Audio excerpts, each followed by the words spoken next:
நண்பர்களே, சென்ற வீடியோவில் நம்ம எப்படி நம்ம தோட்டத்தை நமக்கு நாமே திட்டத்தில் எப்படி நம்மளால் பண்ண முடியும்னு சொல்லி க்ளீன் பண்ண முடியும் அப்படிங்கிற ஒரு வீடியோ போட்டேன். இப்போ பார்த்தீங்களா, நம்ம ஒரே ஆளாக இருந்து சுத்தப்படுத்தியாச்சு.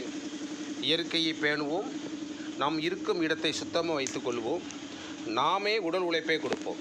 அடுத்தவர்களை வேலைக்கு ஆட்களை நம்பி அடுத்தவர்களை நம்பாமல் நாம் உடம்பை நம்ம போனோம்னா ஜிம்முக்கு போவோம், எக்ஸசைஸ் பண்ணமோ ரன்னிங்குமோ அந்த வேலையை இதில் செஞ்சாலே உடம்புக்கு நல்ல ஆரோக்கியமும் அழகையும் கொடுக்கும், நல்ல ஆரோக்கியத்தை கொடுக்கும். நண்பர்களே, நம்ம வீடு சுத்தமாயிரும், இல்லம் வீடு இருக்கும் இடம் மிகவும் சுத்தமாக இருக்கும். பார்த்தீங்களா, சென்ற வீடியோவில் ஃபுல்லாக கிடந்துச்சு, எல்லாம் க்ளீன் பண்ணி கிட்டத்தட்ட அரை மணி நேரம் 3/4 மணி நேரமாக ஒர்க் அவுட்டு, உடம்புக்கும் நல்ல ஹெல்த்தி, வீடையும் சுத்தப்படியாச்சு, தோட்டத்தை அருமையாக சுத்தப்படுத்தாது.